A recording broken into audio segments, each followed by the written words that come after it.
Minamahal, ito nawa maging ating pong damdamin. Tayo po ay laging nasasabik sa presensya ng ating pong mahal na Diyos. Tayo po ay natutuwa, nagagalak sa tuwing tayo makikipagtagpo sa Kanya. Lagi tayong sabik na sabik at lagi tayong nagnanais na siya po ay marinig, mapakinggan ang kanyang tinig, mapag-aralan ng kanyang salita, makilala nating labis.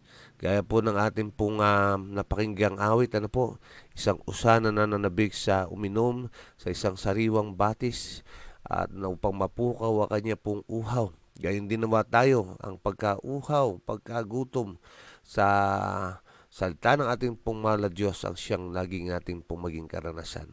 Magandang morning, Luzon, Visayas at Mindanao. Happy Tuesday sa ating pong lahat.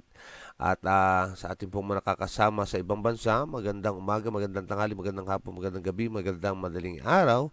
Anumang oras po ang iyong kinalalagyan, sa banda ko kayo ng mundo naroroon, ay lagi na lamang sumagi sa inyong alaala, wag na malilimutan.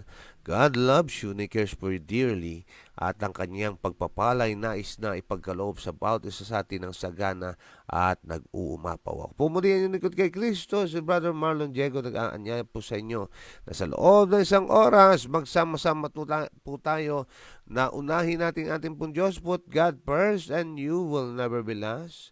At tayo po ay umawit papuri na may kagalakan, manalangin at mag-aral na kanyang malagang mensahe ng pag-ibig sa bawat isa sa atin. Ating binabati ang ating mga kamanggagawa sa Panginoon na hindi ko nabati kanina na narito na sa ating pong Google Meet. Magandang morning, happy Tuesday po, Ate Edith, magandang tanghali sa inyo, at Sister Raquel, magandang umaga, at sa inyong pong buong family at sa aking sambahayan na ngayon ay kasama rin natin. Magandang tanghali po sa ating Umaga lahat, po, mga Elbet, kapatid, sa pamilya niyo rin po, Peblesasaw. at sa atin po lahat. Ayan, thank you so much sa inyong pong mga pagbati. Thank you so much sa inyong pong patuloy na pakikisangkot sa ating pong pagiging kabahagi ng ating pong pagpapalaganap ng mabuting balita. Opo, mga kamanggagawa kayo ng ating pong mahal na Diyos. Ito po ay ating co-ministry.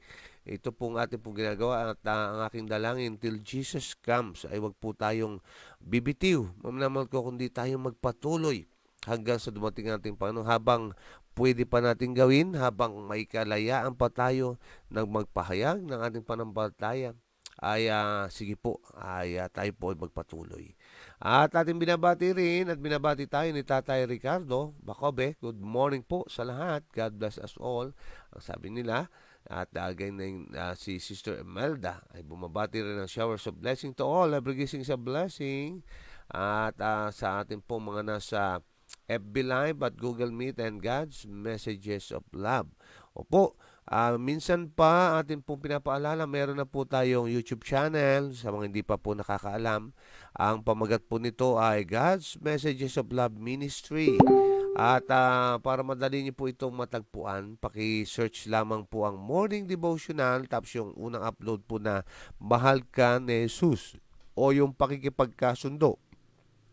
Yung pong mga videos na mga huling uploads, yan po ay mga compressed videos na.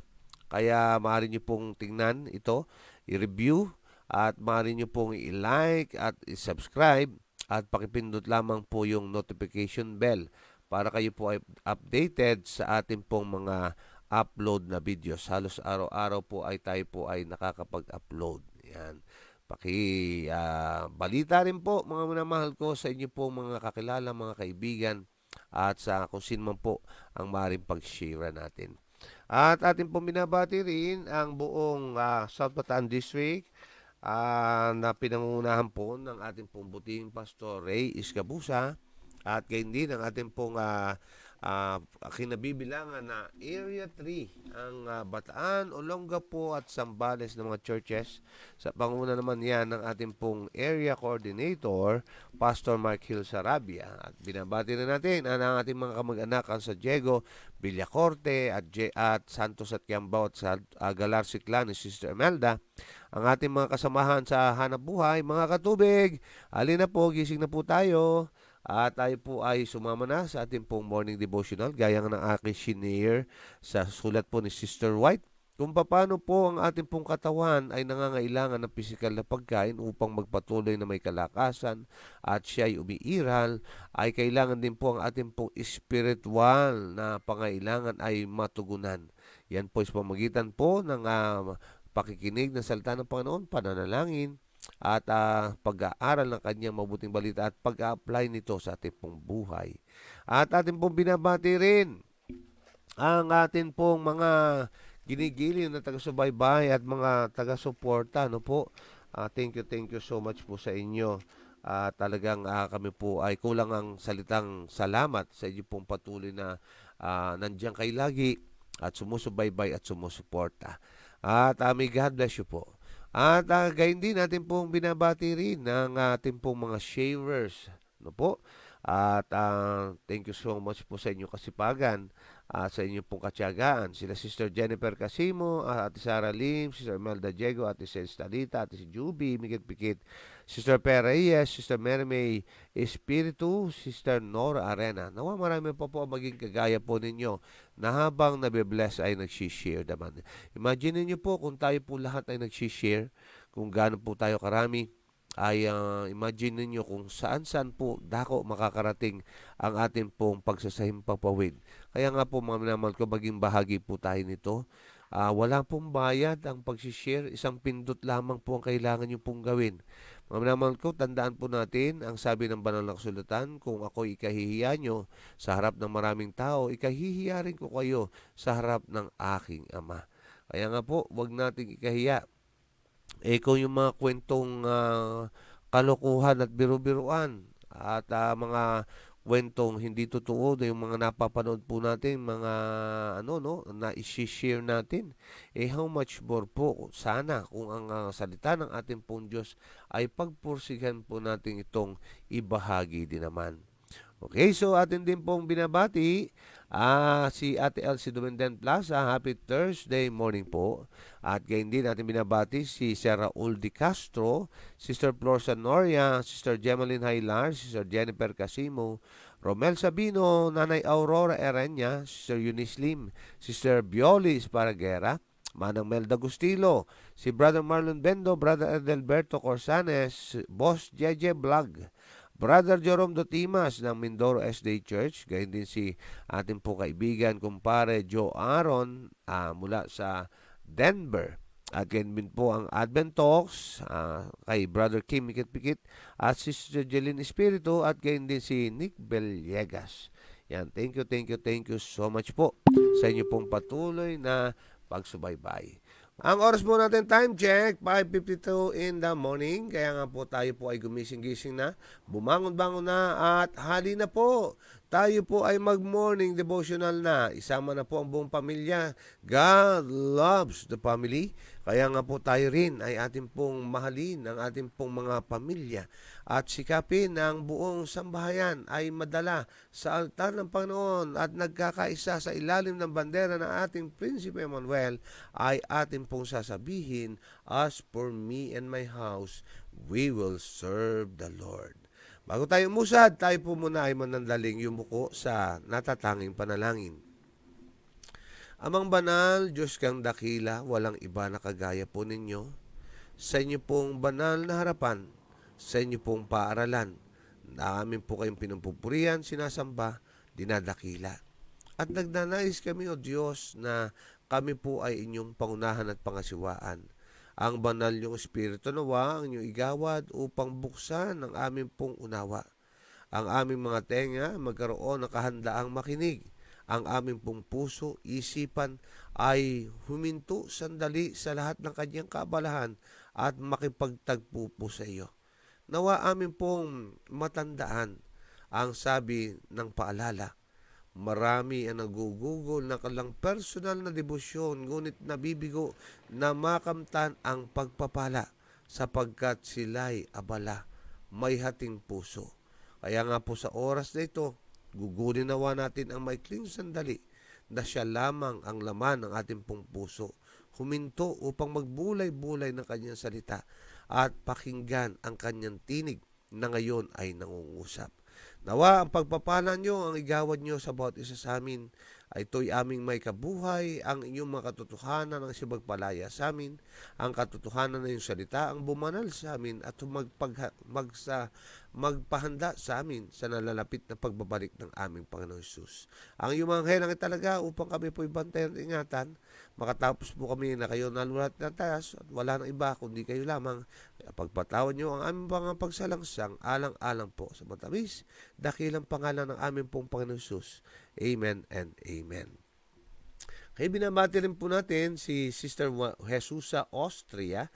Sabi niya po ay good morning po. Ayan, shout out po sa mga taga Imelda Church. At yan din si Ate Tessie Lopez Oliver. Good morning po sa lahat. God bless everyone. At kung bukas na ang tindahan ni Ate Tessie, lahat ng dumaraan dyan. Atin pong binabati magandang umaga. Ayan, happy Thursday po sa lahat at sa inyo po sa buong sambahayan, Ate Tess.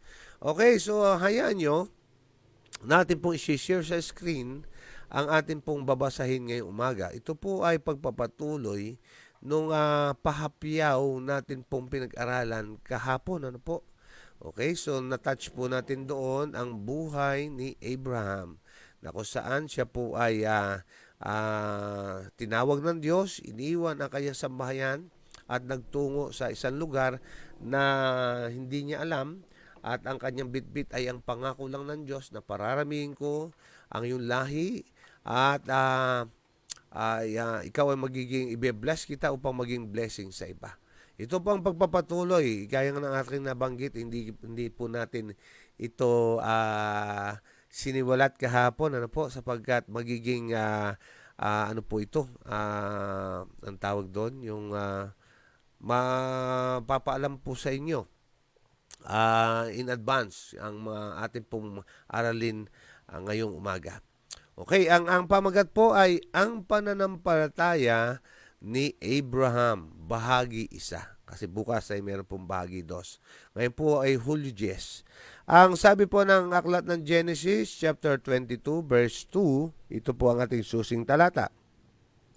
Kunin mo ngayon ang iyong anak, ang iyong kaisa-isang anak na si Isaac, na iyong minamahal, at pumaran ka sa lupain ng Moraya at ihandog mo siya roon bilang isang handog na susunugin sa isa sa mga bundok na aking sasabihin sa iyo. Ayan, nga pala, by the way, pasensya na doon sa ating pong mga nakasama sa AY. Ang nabanggit namin doon ay bundok ng Horeb. Moraya po pala yun, mga kapatid. Correction po. I stand corrected po. Yan po, Mount Moriah, yung pinaghandugan. Okay, so ano po ang sabi dito, mga kapatid? Tingnan niyo po ito, Ito'y isang pagsubok sa pananampalataya ni Abraham. Biruin niyo, mga kapatid, ito po'y pangako ng Diyos na kung saan ay matagal na hinintay ni Abraham. Yung pangakong anak, na magiging kasindami ng buhangin sa dagat at ng mga bituin sa kalangitan. Ngayon, sabi niya, ikaw ay magiging dakilang bansa. Matagal na hinintay, dumating ang kanyang pangakong yon. At dito sa pagkakataong ito, mga kapatid ko, ay iyahandog. Hinihinging handog ng Diyos kay Abraham, yung kanya pong matagal na inantay na anak. At tingnan niyo po kung paano po yung pagkabanggit. Aba, idiniin pa, mga kapatid, sabi niya, ang iyong kaisa-isahang anak na iyong minamahal. Nako. Aba, tingnan niyo, kung ikaw po ay ikaw ang naririto sa kalagayan ng Isaac, ay medyo ano kaya ang iyong mapapakiramdaman. Okay, ngayon, sama-sama natin alamin, mga kapatid. Ang sabi po dito sa ating pong binabasa, si Abraham ay 120 taong gulang nang dumating sa kanya ang kakilakilabot at nakagugulat na utos na ito sa isang pangitain sa gabi. Siya ay maglalakbay ng 3 araw na paglalakbay at magkakaroon ng sapat na oras para pagmumuni-muni. 50 taon nang nakalipas sa banal na utos. Iniwan niya ang ama at ina at mga kamag-anak at kaibigan at naging isang pilgrim o isang dayuhan sa isang lupain na hindi sa kanya. Sinunod niya ang utos ng Diyos na paalisin ang kanyang anak na si Ismael upang gumala sa ilang. Ang kanyang kaluluwa ay yumuko sa kalungkutan sa paghihiwalay na ito at ang kanyang panampalataya ay labis na nasubok. Gayunpaman, siya ay nagpasakop dahil hinihiling ito ng Diyos. Okay. Atin pong ilera ang mga pagkakasunod-sunod. Ang una na nagpapatibay ng panampalataya niya ay yung kanyang pagtugon sa sabi ng Diyos na umalis ka dyan sa lupain na iyan at magtungo ka sa lupain na sasabihin ko sa iyo na yung paroroonan. At ang pangako ay pararamihin ko ang iyong lahi at ibe-bless kita upang maging blessing sa iba. Okay, yan pong una. Yung susunod, mga kapatid ko, yung pong alam natin, yung nangyari, for the sake na hindi nakakaalam, si Sarai, sa kanya pong kakulangan sa panampalataya din, ay ninais siyang tulungan ang pangako ng Diyos. Nang sabi niya, baka ito ang paraan ng Diyos na yung aking alipin si Hagar ay sumiping sa iyo upang tayo ay bigyan ng anak. Ayan, so ipinanganak po si Ismael. Pero nang ipinanganak si Isaac ay nagkaroon po ng hindi pagkakaunawaan sa pagitan ng dalawang nanay. No po? Kaya nga hiniling ni Sarah na paalisin si Hagar at si Ismael. At sinabi naman ng Diyos na gawin ang nararapat at ito ay pinaalis. At ang sabi, pinangako na gagawin ding malaking bansa si Ismael at iingatan siya. Yun po yung sumunod. Biruin mo anak mo yon. At yun ay yung itataboy at hahayaan sa ilang. No po, anong klaseng panampalataya talaga meron si Abraham. At ngayon naman, heto pa ang isa. Kung hindi pa sapat yung mga bagay na yon, no po, heto pa ang isa. Si Isaac na talagang ito ang pinangako mula kay Sarah na kanyang asawa, no po, kanilang anak na matagal na inintay. No? At kung titingnan natin, si Abraham po ay ipinanganak si Isaac sa taon ng 100 niya. At ngayon, ang sabi dito ay 120 years na siya at 20 years old na malamang ang kanyang anak. Okay? So, mahaba-habang panahon na, no po? At ngayon, ang sasabihin sa iyo ng Diyos, ihandog mo si Isaac na yung kaisa-isa anak at iyong minamahal na anak. Aba, mga kapatid, kayo po ang lumagay sa sandalyas ni Abraham ngayon. Damhin niyo po ang kanyang damdamin. At to top all that, mga minamahal ko, meron pong 3 araw na paglalakbay. Alam nyo, mas madali pong sumunod kapag agad-agaran. Pero kapag ikaw ay binigyan ng panahon ng mag-isip-isip, doon po papasok ang mga pagdadalawang isip at mga pagdududa at mga pagtatanong. No, biruin nyo, habang naglalakbay ka, maaalala mo yung mga bagay-bagay na itong ating pinag-uusapan. At habang ikaw matutulog, ay maaalala mo, malalagay sa isip mo, ako ang papatay sa aking anak, ihahandog ko siya. Aba, nakita nyo po siguro ang litrato na meron, ano? Kaya nga sabi dito, natukso si Abraham na maniwala na pagkatapos ng lahat, ito ay maaring maging, maling akala. Dahil sa pagdadalamhati, ano po ang ginawa niya? Yumuko siya sa harap ng Diyos at nanalangin na hindi kailanman bago para pagpapatibay nitong kakaibang utos. Para sa higit na liwanag kung kailangan niyang gampanan ang kakilakilabot na tungkulin ito. Naalala niya ang mga hel na pinadala upang sabihin sa kanya ang layunin ng Diyos na wasakin ng Sodoma at ang nagbigay sa kanya ng pangako na magkakaroon siya ng parehong anak na Isaac. Ano pong sinasabi? Sa gitna ng mga pagsubok, sa gitna ng mga pagdadalamhati, sa gitna ng mga tukso, huminto at nanalangin si Abraham. Mga minamahal ko, mga kaibigan, hindi ko po alam kung ano yung pinagdadaanan ngayon. Hindi ko po alam kung ano ang inyong pong pasan-pasan na mabibigat ngayon. Pero ang isa sa ating pong matututunan na take away, sa oras ng iyong pinagdadaanan, yumuko sa harap ng Diyos at manalangin ng kagayang panalangin ng kay Abraham na hindi nyo pa nagagawa sa buong buhay ninyo. Makatutulong po nating hilingin sa Diyos, Panginoon, bigyang linaw po sa akin ang mga nangyayari sa aking pong buhay upang aking malaman ang inyo pong aral na nais kong matutunan. Panginoon, nais ko pong maramdaman ngayon ang presensya niyo po ng pangako niyo. Hindi niyo ko iiwanan, hindi niyo ko pababayaan. At kayo siya sa akin hanggang sa wakas ng panahon. At kayo ang makipaglalaban sa aking labanan. Maaari po natin itong gawin na kung saan ay bigyan tayong kapayapaan sa mga kabalisahan na ating pong kinalalagyan.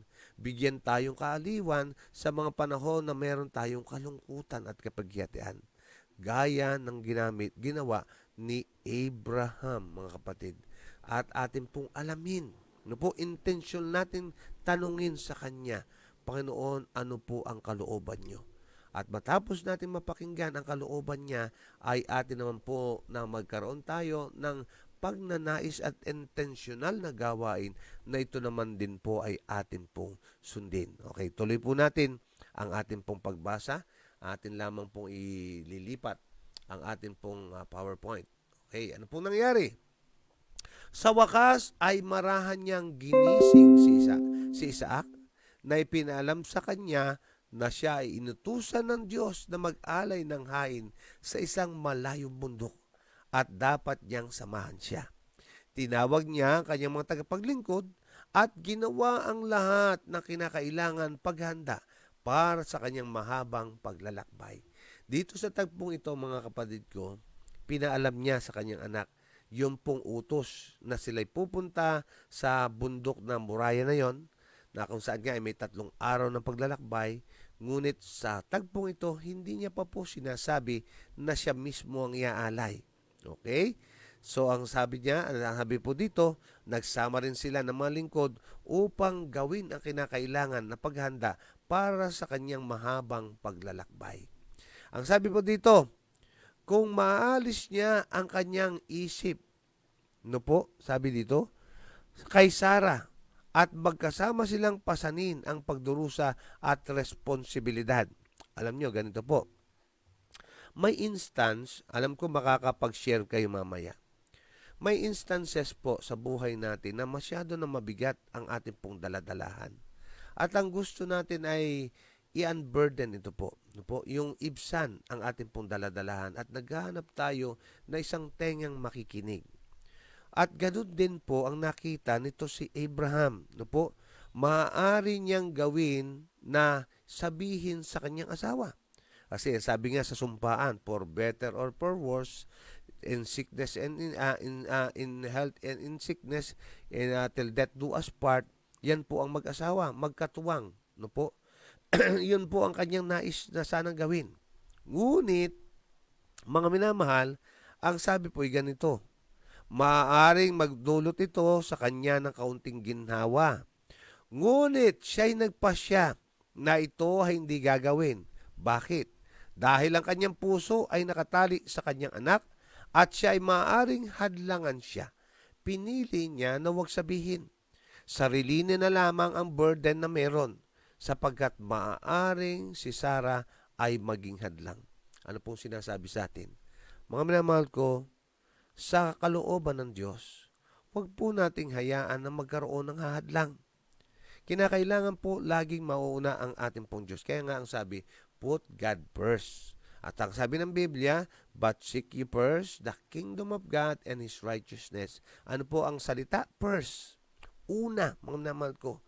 Kaya nga po, anuman ang magiging hadlang sa iyo at sa iyo Diyos, o sino man ang magiging hadlang sa iyo at sa iyong Diyos, ay hindi po maaaring mangyari na may mauna sa Diyos.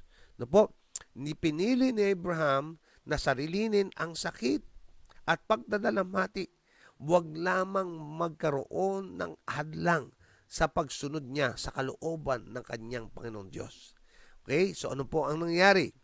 Ang nangyari ganito. Okay?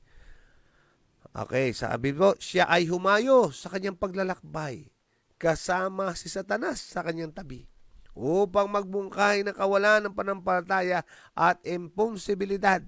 Nagsimula na ang paglalakbay sa ikatlong araw. Hindi pa sapat ang kanyang pong burden na dala-dala na. No po? At ito po ay pinabibigat pa nitong kaaway na katwiran na siguro ay nagbubulong-bulong ng mga pagdududa sa kanya. Oy, nako, siguro ganito sinasabi. Binigay-bigay sa iyan, ano? Matagal mong hinantayan, pinagantay ka. Tapos ngayon kukunin sa iyo. Ano bang klaseng Diyos ang meron ka? Ayan, siguro marahil ganyan po, ano? At kung ikaw ay nasa kalagayan ni Abraham, makita niyo po struggle. Ang sabi po, para ma-appreciate natin ang banal na kasulatan, atin pong ilalagay ang ating sarili doon po sa kwento. At makita natin kung niyo pong nararamdaman, napakalaking hirap, napakalaking pagsubok sa panampalataya ang meron kay Abraham sa tagpong ito. Ngayon, ang sabi dito, itanaas ni Abraham ang kanyang mga mata sa mga bundok at sa isa ay nakita niya ang ipinangakong tanda. Mataimtim siyang tumingin at narito ang isang maningning na ulap ang lumilipad sa tuktok ng bundok ng Moraya. Malayo pa siya sa bundok, ngunit inalis niya ang pasanin sa balikat ng kanyang mga tagapaglingkod at sinabihan silang manatili sa likuran habang inilalagay niya ang kahoy sa balikot ng kanyang anak at siya ay mismong kumuha ng kutsilyo at apoy. Ano pong mensahe? Mga kapatid, despite all the challenges, burdens in life, hardships, trials and tribulation, tumingin sa atin pong destinasyon. Huwag tayong lumingon sa kaliwa o sa kanan at patuloy tayong tumingin diretso sa ating pong patutunguhan. Sapagkat yung mga bagay na yan ay magiging distraction kung tayo po ay titingin sa iba. At magkaroon po tayo ng pagpokus, mga minamahal ko. Ang kailangan po, pasanin natin ang ating mga burden sa ating mga sarili. Hindi po iba ang magpapasan, kundi kayo po, tayo po mismo ang magpapasan ng mga bagay nito. Tayo mismo ang lalagay sa labanan. Opo, God will fight your battles. Yes, yan po ang pangako. You only need to be still and know that I am the Lord is your God. Pero inyo pong tingnan ang mga istorya, lalo na sa mga sumusubaybay ng 777 prayer. Yun pong pinangakuan na yon, sila mismo ay nasa labanan. At nakita natin, sila ay pinaglaban ng Diyos, pero sila ay nasa labanan. Dala-dala ang mabibigat nilang kalasag, mabibigat nilang mga baluti, at nasa labanan sila. Kayo mapansin nyo, si Abraham, inunload niya ang dapat na sila'y magpapasan at sila'y hahayo na kailang ng kanyang anak patungo sa idinakdang lugar ng ating pong Diyos sa bundok ng Moraya upang isakatuparan ang hinihingi ng Diyos sa kanya na paghahandog sa kanya anak. Yan po ang unang bahagi ng atin pong pananampalataya ni Abraham. Bukas, mga kapatid, wag po kayong liliban, ha? Maigi po sana ngayon na kayo lumiban, pero hindi nyo po magagawa yan sapagkat narito kayo narinig na. At bukas po, masabik po tayong subaybayan ang pagpapatuloy po ng kwentong ito ni Abraham. At patuloy, mga minamahal ko, hanapin natin ang ating pong Panginoon Hesus sa buong kapitulo, buong ating pong binasa, at atin pong i-reflect ang mga bagay-bagay na meron dito po sa ating pong pinagsalasuluhang spiritual na almusal. Kaya kung handa na po kayo na tayo po ay magbahagi, ay ready na po ang bayan ng Diyos upang makinig at mabless sa inyong pong may babahagi. Okay. Thank you, Sister Melda, sa iyong pangunguna. Go ahead. Happy God first morning po sa ating lahat, mga minamahal na kapatid. Ang Panginoon ang siyang maging pangunahin sa ating buhay na maging prioridad. Si Abraham po, ang kanyang pagsunod sa ating Panginoong Diyos, tinugon niya agad, kanya-kanya agad hinandog ang kanyang kaisa-isang anak na matagal na po itong hinantay. Dahil lubos po siyang nagtitiwala at nananampalataya sa ating Panginoon na ang bawat siya po ay sumunod agad na ito ay ipagkaloob sa Panginoon. Siya po ay nanalangin na pagkakaloob niyang kaisa-isa niyang anak. Makikita po natin dito kung gaano ang pananampalataya ni Abraham na meron siya. na itong kaisa-isa niyang anak ay hihahandog niya sa ating Panginoon, na nagkaroon po siya agad, wala siyang agam-agam sa kanyang buhay na inano niya agad po ito binigay. Nakita niya po dito na ang lahat, kapag tayo po lubos na nanampalataya sa ating Panginoon, makikita po natin dito na hindi po tayo pababayan ng Panginoon, gagawa at gagawa siya ng para may maipapalit po dito sa paghahandog na ito. Nakita po natin dito kung tayo lamang po magtitiwala, manghahawak, mananalangin, mananampalataya sa araw-araw na buhay, tayo po ay tutulungan ng ating Panginoon kapag isinuko po natin ang ating sarili, lahat sa Panginoon. Sa kabila ng mga trials and tribulation, makikita po natin dito na tayo po ay magtatagumpay dahil ang Panginoon ang siyang gagawa at magbibigay ng alay para ito po ay maging okay po ang lahat. Nakita naman po natin kung gaano ang pagsunod agad ni Abraham, agad-agad na ipinagkaloob niyang kanyang anak. Hindi siya nagdalawang isip. Kaya sa ganitong pagkakataon, napakabuti ng Diyos sa lahat ng oras na tayo kanyang ginagabayan at tinutulungan. Kaya purihin po natin ang Panginoon sa kanyang kabutihan, na kapag tayo po ay naging masunurin at tapat nakatiwala, wala po tayong problema dahil ang lahat ay pagkakaloob agad ng Panginoon sa ating. Magandang umaga po sa ating lahat. Amen. Amen. Imelda. Okay, so dito po sa ating pong pinag-aralan, napakagandang aral po ang mga matututunan natin dito. At tayo po ay makaka-relate, mga kapatid, ano? Kasi whether we like it or not, ito po mga karanasang ito, in a way, ay nagiging Miyat ka pa sigara, Elder. Ay, oo nga. Thank you, Ate Edith, ano, sa mga nasa FB Live, narinig naman po yun, ano. Napagandang mga aral po ang ating pong matututunan sa ating pong pinag-aralan ngayon. Kaya, tignan pa po natin, mga kapatid, ano, yung pong mga aral na take away na ating pong magagamit sa ating pong practical na pamumuhay. Brother Dong, tapos Sister Marican. Magandang umaga po sa ating lahat. Ang kasaysayan po ni Abraham ay pananampalataya, pagtitiwala at pagsunod. Yun po hindi mawala, yung pagsunod, ano. Yes. Amen. Kung ikaw ay nagtitiwala at nananampalataya, kailangan mong may pagsunod. At ganun din po sa atin ngayon. Kung tayo po ay mananampalataya, kailangan din po talaga yung ating pagsunod. Ito po yung sumasalamin, ano, yung kasaysayan ni Abraham na to sa ating pong Panginoon. Sa ating pong Diyos Ama, ano, na kung saan ay binigay niya yung kaisa-isa niyang anak, bugtong na anak. Yes. Ngunit kay Abraham, ito po yung ginawang pagsubok na ihandog mo ang iyong kaisa-isang anak na hinintay mo na napakatagal.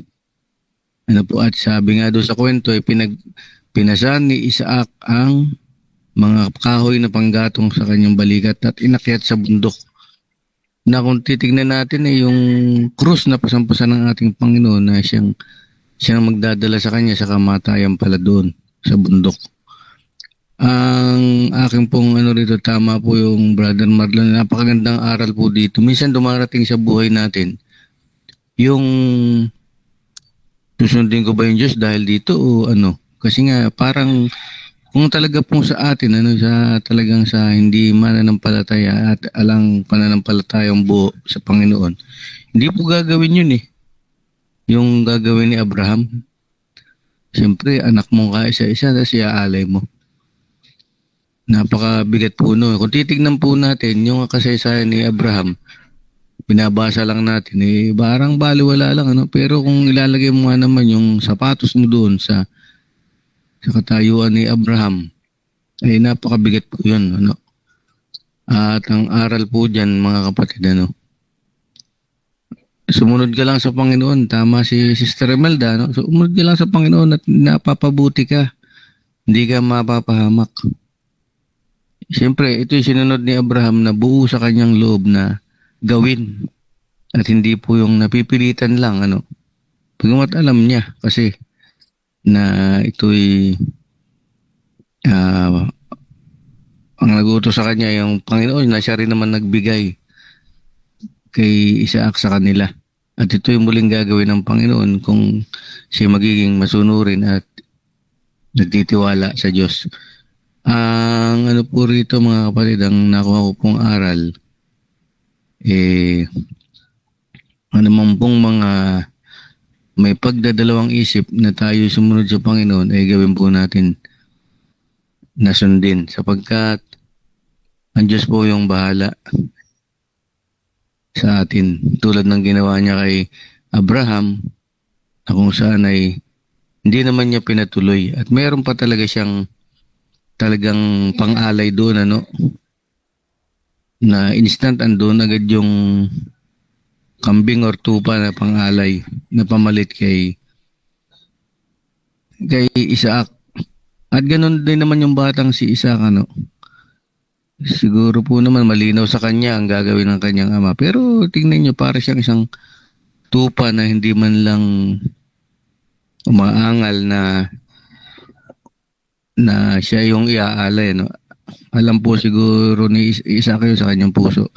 At siya ay, maging si Isaac, bata pa lang ay mananampalataya na rin. Ano, sapagkat nakita niya ito sa kanyang ama. Yun lang po at magandang umaga po sa ating lahat. Ayan, amen, Brother Dong. Tingnan po natin bukas, ano po, yung pagpaputuli ng kwento. Kung ano po ang nangyari dito sa, ngayon, para po tayo wag maging spoiler, mga kapatid, dito lang po na tayo mag-focus sa kalagayan po ni Abraham. At makita natin, makaka-relate po tayo dito, mga kapatid, dito sa dinadanas po ni Abraham na ito. At malaking aral po ang ating matututunan mula po sa ating pong napakinggan ngayon. Okay, thank you, Brother Dong. Sister Marical, sige po, go ahead. Tapos ay Sister Raquel. Good morning po. Kahanga-hanga po talaga ang pananampalataya po ni Abraham, mga kapatid, na kung saan ay patuloy tayo binibigyan ng pag-asa. Kung walang katulad po yung pananampalataya ni Abraham, na sa dinadanas natin ngayon ay sa dinadanas po ng bawat isa na may mga pagsubok, makagaya ko rin po ay nandyan ang Panginoong Diyos na habang may pagsubok ay hindi niya tayo iniiwan.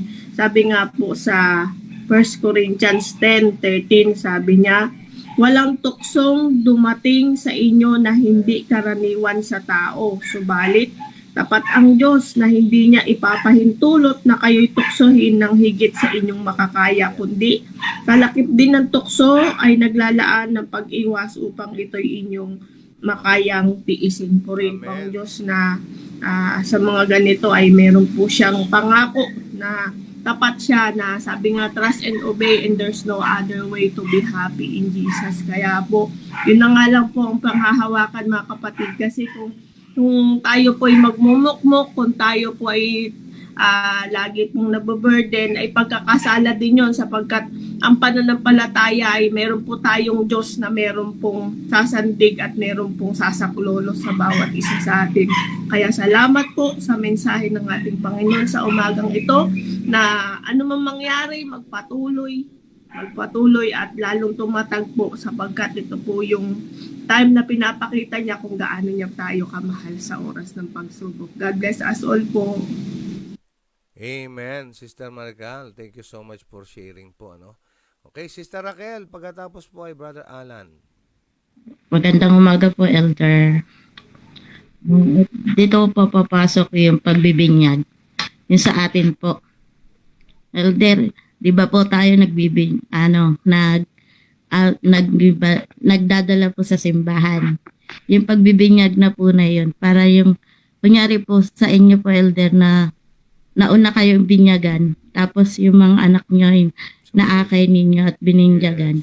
Hindi po nailalayo yung itong pinag-uusapan natin sa atin, mga Seventh-day Adventist po.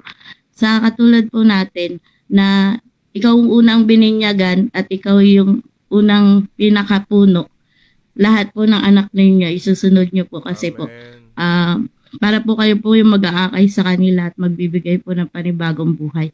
Katulad po sa pagbibinyag, sa Katoliko po kasi ulo lang ang binubuhusan sa atin buong katawan. Ibig sabihin po, nahugasan na po nahugasan na po yung buong pagkatao natin. Kaya po yun po yung yun po yung pinapasa, yun po ang inandog, yun po ang pinaano ko sa ating pinag-uusapan. Amen. Amen. Thank you, Sister Raquel. Opo, mga naman, yun pong hindi karaniwan. Bukas malalaman po natin yan, yung kabuuan po, yung sa sinasabi ni Sister Raquel na yan. Kasi nga, ama ng panampalataya si Abraham. At bukas pakikita po natin sinasabi ni Sister Raquel na yan. yung kung paano yung kanyang anak. Sabi nga ni brother dong kanina, no, hindi maaari na hindi rin na-share ni Abraham ang mga tungkol sa ating pong mahal na Diyos. At ang panampalataya ay naikintal sa batang ito. Okay, at bukas makikita natin ang kapahayagan niyan ng sinabi ni Sister Raquel. Thank you, Sister Raquel. Okay, priority lane muna tayo, Brother Alan. Ate Sara, sige po, go ahead, Ate Sara. Good morning po at happy Thursday po sa lahat. Para sa akin po, sana all, katulad ni Abraham. Kumbaga, ang katwiran ng Panginoon ang kanyang sinunod Grabe. at hindi yung katwiran niya. Opo. Kasi kung katwiran ng tao pwede pang maliko. Hindi siya lumiko para magsabi kay Sarah kasi alam niya na ito kapapahamak nga. Dahil pwedeng sabihin ni Sarah na ba't kailangan mong dalhin? Na nga po, sabi niyo nga po na ibinigay niya tapos kukunin niya rin. Kumbaga iyon po ang magiging hadlang. Kaya po ang ginusto na lang ni Abraham para nga po na maging smooth ang lalakaran niya para masunod ang kagustuhan ng Panginoon. Tunay nga pong katwiran ng Diyos ang kanyang sinunod. Kaya po para sa atin, tunay nga po na katwiran ng Diyos ang ating sundin at hindi ang atin kasi may kalikuan pa talaga tayong magagawa at hindi matutupad ang kagustuhan ng Panginoon. Yun lamang po. Amen, Ate Sara. Kung dadamin natin yung yung sitwasyon ay talagang kahanga-hanga yung pong pinaglabanan ni Abraham na yun At isa rin sa nagko-contribute mga kapatid pagka naging malinaw po sa atin ang ating pagiging katiwala lamang ay madali po nating maibibigay anuman ang hilingin sa atin ng Diyos. Yun pong anak niya galing sa Diyos. Maging buhay natin to galing sa Kanya. Kaya pagka ito po ay naging malinaw sa atin, madali nating mayahandog anuman ang hilingin sa atin ng Diyos. Kapagkat Kanya po yun. Siya nagbigay, siya rin ang kukuha. Mga minamahal ko. Kaya sa bawat ating pong pag-aaral, lagi pong bumabalik tayo sa pagiging katiwala. Yan, stewards ng faithful stewards. Yan po ang dapat sa atin. Okay, thank you, Ate Sara. Brother Alan, sige po, go ahead. Magandang umaga po sa lahat at God bless po. Sa bagay po na ito mga kapatid, alam nyo, kahapon, ilang araw pinag-aaralan po natin ang buhay ni Enoch. Kay bibilib po tayo sapagkat yung kanyang dedikasyon sa ating Panginoon at yung kanyang pagsusupil sa kanyang sarili na gawa niyang ihiwalay ang kanyang sarili sa bagamat nasa wicked nakalagayan ng kanyang kapal siya sa kanyang paligiran ay nagawa niyang i-display ang pananampalataya niya sa ating Panginoon, tapat ng pananampalataya. Dito mga kapatid, isang muling bagong karakter ng ating pag-aaralan ng buhay si Abraham. Ano yung mga kapatid, napakalalim ng pagsubok na ibinigay kay Abraham. At sabi nga, may ilang aspeto na ipinakita sa Abraham's faith o faith of Abraham. Una-una, obedience, pagsunod. Pangalawa, trust, pagtitiwala. Pangatlo, waiting on God, paghintay sa ating Panginoon. Hintay niya kung anong magiging output. At pagkatapos, commitment. And pagkatapos ay sacrifice. Bagay po mga kapatid na sana meron din tayo ng mga bagay na yun para ang ating pananampalataya mas higit na ma-establish yung mga kapatid. Sabi nga, napaka bigat ng pagsubok na to at ito hindi ininda ni Abraham.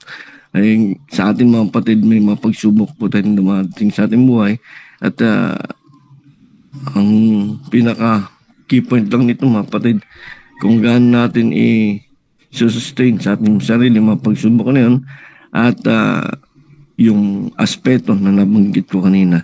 At sa ating pagsubok mga kapatid, sabi nga kanina ni Ate Sara yata, hindi tayo bibigyan ng pagsubok na hindi natin kakayanin.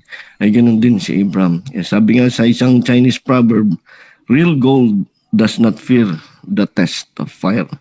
So, dito, nakita gaano kalalim, gaano katatag ng pananampalataya ay ganon din nawa tayo, mga kapatid, sa ating pananampalataya sa ating Panginoon at siguro masabi po natin na tayo ang mga modernong Abraham sa ating kapanahonan. Salamat po at God bless us all.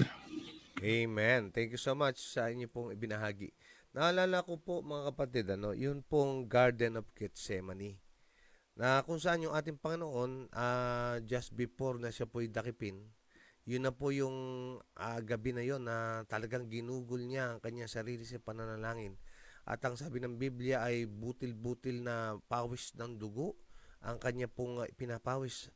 At sa hirap nung kanyang daranasin na naglalaro sa kanyang isipan, ay ang sabi niya ay kung maaari, alisin niyo po ang kopang ito, Ama, ngunit kalooban niyo ang siyang magawa. Kasi ang tinitingnan ko po dito, di ba 3 days na paglalakbay? Biruin nyo, parang hirap yatang gumising sa bawat lumilipas na araw na kung saan palapit ng palapit na yung anak mo, ihahandog mo na. Kaya na-imagine ko kung gaanong panalangin ang iginugol ni Abraham dito. Kasi sabi nga po ng ating pong binasa, di ba? Sa kanyang pagdadalamhati, siya'y lumapit sa Diyos at idinulog niya sa Diyos yung kanya pong mga daladalahang iyon. Kaya mga kapatid, yan po ang ating pong tingnang maigi, no? Yung paano natin mapagtagumpayan ang mahigpit na pagsubok, gayahin po natin ang karanasan ni Abraham, huwag bibitiw sa Diyos at matuloy tayo na umasa at magtiwala sa Kanya. Ate Sara, sige po, bago tayo mag-pray. Isang dagdag, ano lang po. Katulad po sa amin dalawa ni Joey. Kung ano ang mga plano niya, sinasabi niya sa akin. Kahit ano man po yun. Basta ang lagi kong pong sinasabi sa kanya, anak, laging unang ilagak natin sa Panginoon. Kasi kung tayo ang didesisyon dyan, ay minsan, hindi po minsan papalpak at papalpak, kumbaga. Kaya, mas unahin natin na kalooban at kaparaanan ng Panginoon ang siyang maganap at mangyari. Pagkat ang kalooban kaparaanan niya, tunay nga pong magkakaroon ng success. Awa naman po ng Diyos ay ganun po ang nangyayari. Katulad sa mga pagkuha niya na exams, pagpasok niya sa mga trabaho na talagang unahin natin ang Panginoon para ang success ay makamit. At siya talaga ang magbibigay lamang na yan. Ilamang po. Amen and amen. Amen. Yan po, no, yung mga share natin na yan ay bukas po, babalik tanawan natin yan. Yung mga share ni Sister Raquel, share ni Ate Sara, tungkol po doon sa ating mga anak na atin pong nadadala sa pananampalataya. Pero ngayon, ay hindi ko po muna pupuntahan yon mga kapatid. Para bukas ay meron may kasabikan po tayo na yun ay puntahan. Okay, so atin po basahin. Sabi ni Sister Wilna Rolle, binabati natin si Ate Wilna. Good morning everyone. At si Tita Lolet, happy God first morning. At gayon din po ay si Sister Marilyn Ligaspi, Sister Leonie Gregorio Evangelista. Happy God first morning po mga kapatid. God bless us all. At Sister Jennifer Casimo, magandang umaga po. At thank you so much po sa mga taga Binukawan, At ano po ng puso ang inyong pong pagsuporta sa ating pong media ministry. Ito po ay kasama natin dati sa South Bataan, matagal natin kasama. At kami po ay nagagalak na kayo'y kasama namin sa atin pong media ministry. Ang sabi po ni Ate Lita, amen po Kuya Dong, pagsunog pa rin sa kalooban ng Panginoon at kilalanin na siya ang nagmamayari ng lahat. Kailangan lang natin magpaubaya sa unang yon tungkol sa pagkakaroon ng Ismael. Ang araw po ay huwag nating panguna ng plano ng Panginoon. At kasama rin po natin si Ate G. Conocido. Good morning po. At sabi ni Ate Lita Lopez, kung ano ang nakita sa magulang, yun din po ang susundan ng mga anak. Kaya magseset tayo ng good example sa ating mga anak tulad ni Abraham na nanak sa pagsunod sa Panginoon sa ating mga dadalhin sa Diyos na italaga natin ito ilagak at wag po sa tao. Ayan, sa Diyos di po tayo mabibigo. At again, this is Sir Leo Gumingagay. Ang sabi niya ay good morning. Happy Thursday po sa lahat. God bless us all. Ang sabi natin si Rita, Amen, Maring Sara. Okay, so bago tayo Brother Alan, nakataas ang yung kamay. Maikli lang po ba? So, maikli lang po. Mayroon po ako nabasa, sabi sa akin nabasa, si Job daw po nung subukin ng ating Panginoon, hindi niya tinignan yung pagsubok na meron siya. Hindi. Ang tinignan niya ay kung anong kayang gawin ng Panginoon doon sa pagsubok na dinaranas niya. Yun lamang po. God bless us all. Amen and amen. Okay, so tayo po ngayon ay humanda na sa pakikipagtagpo sa ating pangmahal ng Panginoon sa pamagitan ng panalangin. Humanda na po tayong tumugon sa kanyang paanyaya na magkaroon ng kagayang pananampalataya ng atin pong pinag-aralan ngayon, si Abraham. Tayo po ay manalangin. Dakilang Diyos, Ama naming Bal, maraming salamat po. Very timely po ang inyo pong pinakita sa amin na aralin. Sapagkat tunay nga ng bawat isa sa amin nakararanas ng mga pagsubok, mga trials and tribulation, mga temptation na meron po kami. Tunay nga na ito po ay karanasan namin. Ito po mga bagay na ito na kung saan dumarating sa amin ang pagdududa, pagdadalawang isip, ang panghihina, panlulupaypay. Ngunit napakagandang paalala at aral ang aming matututunan na sa kabila ng mga amin pong dinaranas, kami po ay lumapit po sa iyo. Kami po ay maglaan ng oras upang kayo katagpuin sa panalangin. Alamin ang mensahe ninyo, magsuko ng aming mga sarili sa iyo, at magpatuloy na tumitingin sa aming pong patutungang destinasyong makalangit. Patuloy na kami po ay nakatingin sa aming pong Panginoon Hesus na siyang nagpasimula at magtatapos ng aming pananampalataya. Bayan ng Diyos, nawa ngayong umaga ay ating pong masumpungan na maging totoo sa atin ang pananampalataya ni Abraham na wala pong bibitiw. Patuloy na manalangin, umasa, at patuloy na maging masunurin sa ating pong mahal na Diyos, at patuloy na ating pong alalahanin na siya ang nagmamay-ari ng lahat at tayo'y katiwala lamang. Kaya nga po sabi ng ang awit, in moments like this, I sing out a song, I sing out a love song for Jesus. In moments like this, I lift up my hands to the Lord. Opo, mga minamahal ko, hindi po ang buhay natin sa mundong ito ay hindi tayo exempted sa mga pagsubok na yan at sa mga kahirapan na dumarating. Ngunit, mga minamahal ko, sa ating pong pakikiharap sa mga bagay na yan, kasama natin ating pong Diyos. Pagtiwalaan lang natin na ang pangako niya ay kanya pong gagawin at tutuparin. Huwag tayong bibitiw sa kanyang mga salita. Huwag natin wala man lang anino ng pagdududa nawa ang ating pong ibigay sa ating pong mahal na Diyos. Sapagkat tunay nga, maaasahan natin ang ating Panginoon. Kaya ngayong umaga, ang lahat ng balakid na meron po sa atin, ang lahat ng mga ating daladalahang mabibigat, ang lahat ng ating pong mga kabalisahan, ang ating kalungkutan, ang ating pagdadalamhati, ang ating mga kahinaan, ang ating mga karamdaman na siyang nagiging hadlang at nagiging matinding ating pasan, atin pong ibigay sa Diyos, sapagkat siya po ay nangako na sa ating paglapit sa Kanya ay makakatagpo tayo ng kapahingahan sa ating mga kaluluwa at pagkakalooban tayo ng Kanyang kapayapaan.